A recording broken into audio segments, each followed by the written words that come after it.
Stef, thank you very much for your time. How are you doing? Oh, I'm tired. 3 days of football in this extreme heat of Johannesburg. I'm from Durban, originally from Johannesburg, but I can't get used to this dry heat. But very, very tiring, but very satisfying now at the end, just that it's all over and finally concluded the 2022 Friendship Cup for girls held here at Queen's High School. Stef, the Johannesburg Friendship Cup, how did it come about? When did it start? And how has it been going over the years? Okay, so when we were in KZN, obviously I was part of the KZN High Schools Football Association. So just like hockey and rugby, water polo, those sports get their provincial colours. The kids that get awarded their colours need to find a tournament or a tour to go on to represent their province.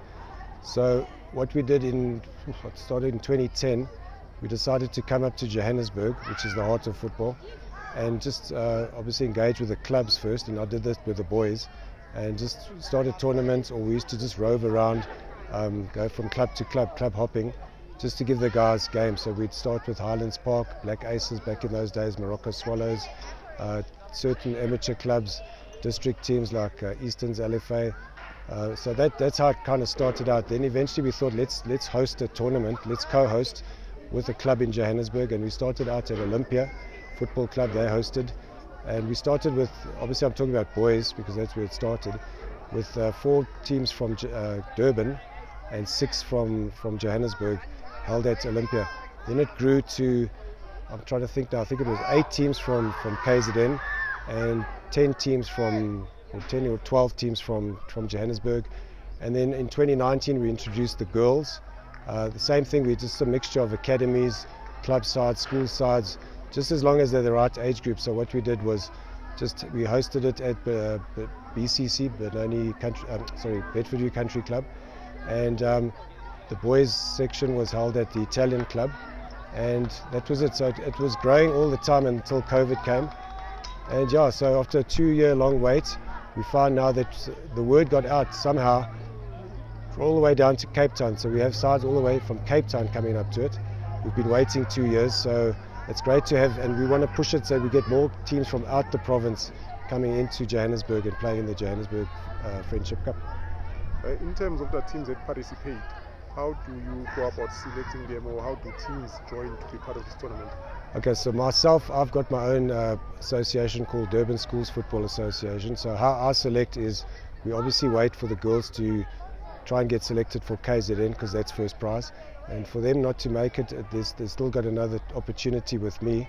So I brought up 130 boys and girls, and it's our first year, so we struggled a bit. We didn't have the numbers, and obviously we're getting there.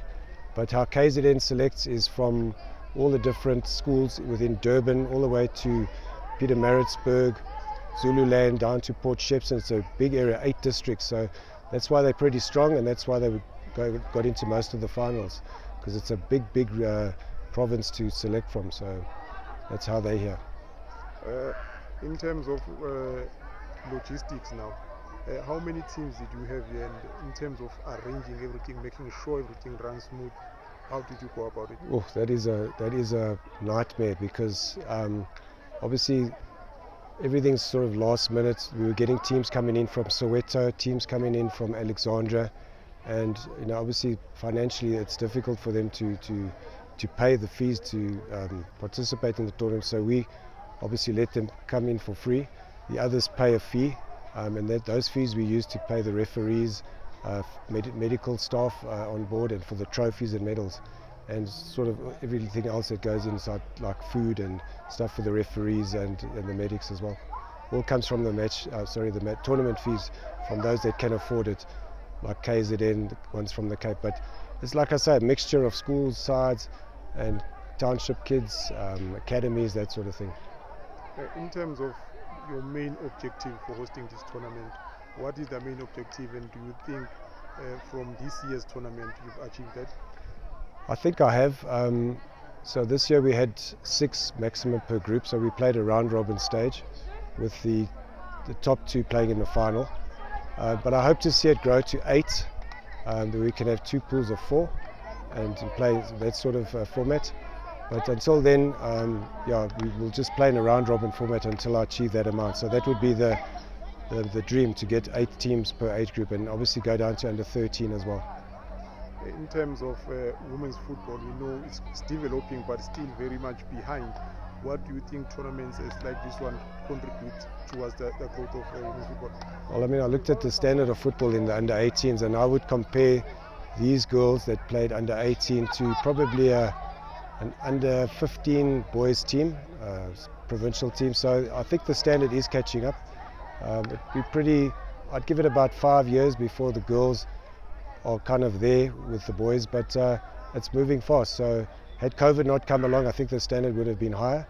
But I'm sure from next year, as women's football gets more and more sort of popular at schools, and schools are starting to adopt women's football, I think the standard will get higher and higher.